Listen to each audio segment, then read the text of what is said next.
Right now, your baby is learning your voice, your face, your smell, and in a few years they won't remember any of it. Not 1 second. And the reason why is stranger than you think. It's called infantile amnesia, and every single human being on Earth experiences it. You don't remember being fed at 2 a.m. You don't remember your first steps, your first birthday, or the sound of your own name being said to you for the very first time. For decades, scientists assumed babies just couldn't form memories at all. But new research says something far more surprising is actually happening. Here's the twist. Babies are not blank slates. Brain scans show that even newborns form memories almost immediately. Their hippocampus, the brain's memory center, is active from birth. Babies as young as 6 months old can recognize a toy they saw once weeks earlier. So the memories are being made. The real mystery isn't whether babies remember. It's why those memories disappear later.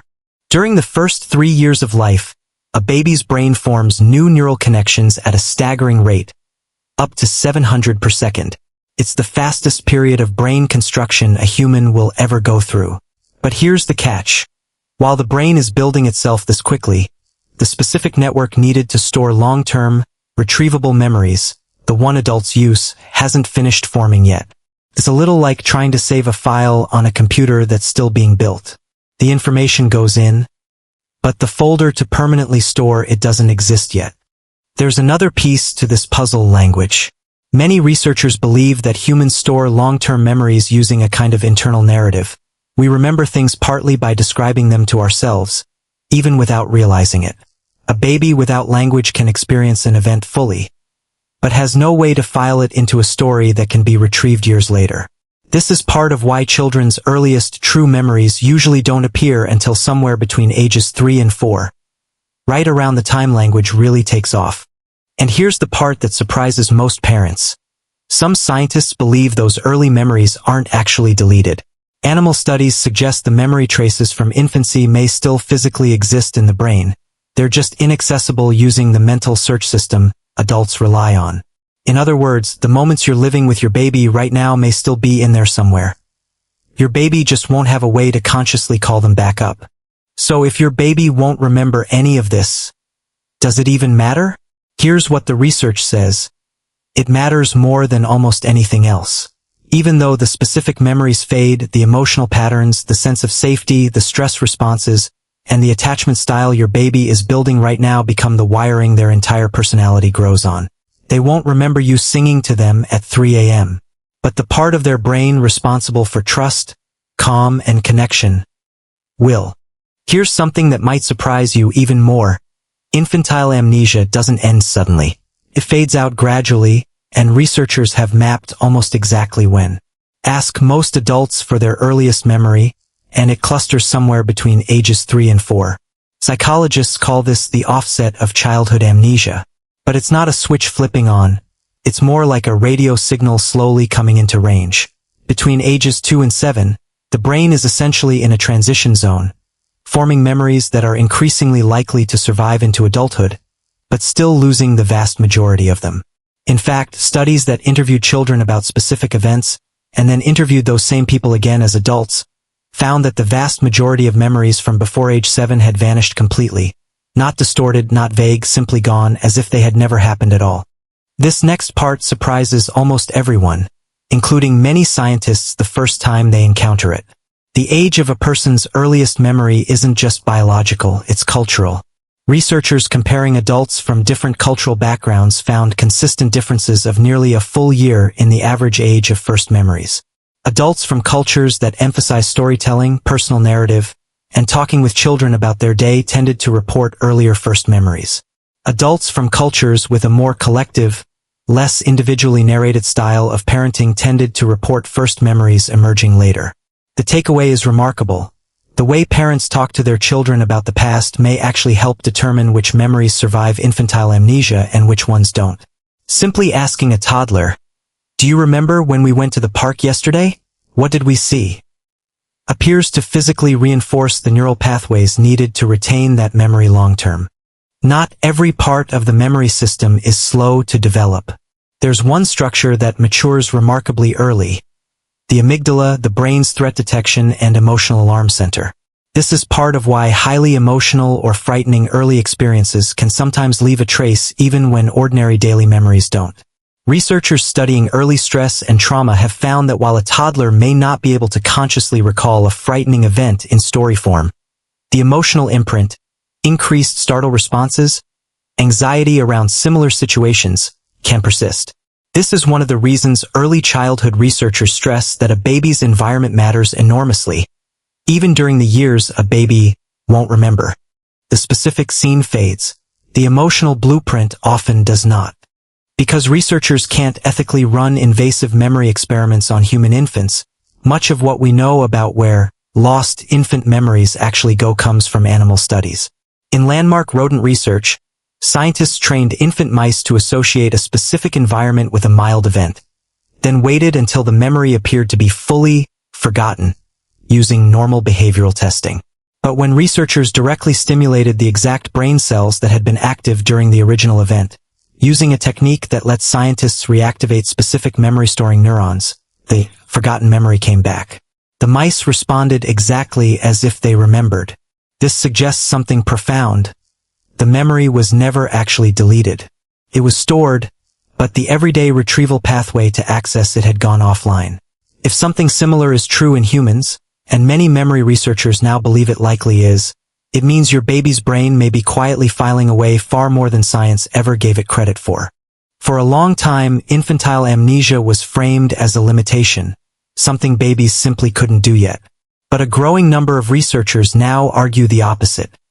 This might be evolution's solution to an engineering problem. Between birth and age 3, the brain isn't just adding memories. It's undergoing constant structural renovation. New neurons are being generated and integrated into existing circuits at a pace that will never happen again in that person's life. Some researchers propose that this same neuron generation process, so critical for rapid learning and adaptation in infancy, may actually work against long-term memory stability. New neurons wiring into old circuits can effectively overwrite or reroute the connections older memories depended on. In other words, the same turbocharged brain growth that lets a baby learn language, motor skills, and emotional bonding at lightning speed may be the very thing responsible for wiping the memory logs behind it. It's not a broken system. It's a brain prioritizing rapid construction over long-term archiving. And for a creature that needs to learn an enormous amount in a very short time, that might be exactly the right trade-off. So if your baby won't remember any of this, does it even matter? Here's what the research says. It matters more than almost anything else. Even though the specific memories fade, the emotional patterns, the sense of safety, the stress responses, and the attachment style your baby is building right now become the wiring their entire personality grows on. The amygdala remembers what the hippocampus can't yet hold on to. The tone of your voice, the reliability of your comfort, the rhythm of your daily routine. These become the emotional, default settings your child will carry long after every specific memory of this exact year has disappeared. They won't remember you singing to them at 3 a.m., but the part of their brain responsible for trust, calm, and connection will. Your baby won't remember this moment, but somewhere in that fast-growing brain, this moment is still shaping who they become. If this surprised you, you're not alone. Most parents have never heard this. Tell me in the comments. What's one moment with your baby you wish they could remember? And if you want to understand more of what's happening inside that incredible developing mind, subscribe. New documentaries every week. Here's something unsettling. A large percentage of adults who confidently describe a memory from before age 2 are very likely describing something that never actually happened as a memory at all.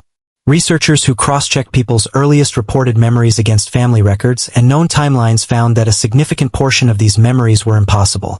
They referenced events that occurred before the person was born, or included details the person could only have learned from photographs and family stories told to them later. The brain is remarkably good at taking a photo you've seen 100 times, or a story you've heard retold at every birthday, and reconstructing it into something that feels exactly like a first-person memory. This isn't lying or confusion, it's simply how human memory works. We don't play back the past like a video recording. We rebuild it every single time we recall it, using whatever fragments and outside information happen to be available. For your baby, that means many of the memories they may claim to have of their earliest years later in life will likely be reconstructions built from your photos, videos, and stories, not the original moment itself. Sleep plays an enormous, often overlooked role in this entire process. During deep sleep, the brain doesn't simply rest. It actively replays the events of the day, strengthening some neural connections and pruning others away entirely.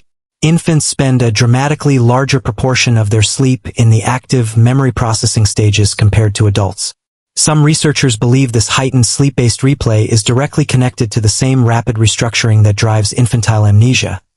The brain is nightly reviewing an enormous, chaotic stream of new sensory experience, and most of it simply doesn't make the cut for long-term storage. This is one more reason sleep researchers consistently emphasize that a baby's sleep isn't wasted time. Even the memories that won't survive into adulthood may still be shaping brain architecture while your baby sleeps. It's not all or nothing. A small number of children do retain fragments of very early experience, usually tied to something highly emotional, highly unusual, or repeated with extreme consistency. A move to a new home, the birth of a sibling, a major medical event, or a deeply repeated ritual can sometimes leave a fragment that survives into later memory, even from before age 3. Scientists studying these rare surviving early memories note they tend to share a few features. They are usually sensory rather than narrative: a smell, a specific sound, a particular quality of light, rather than a clear story with a beginning and end. This lines up with everything we've covered.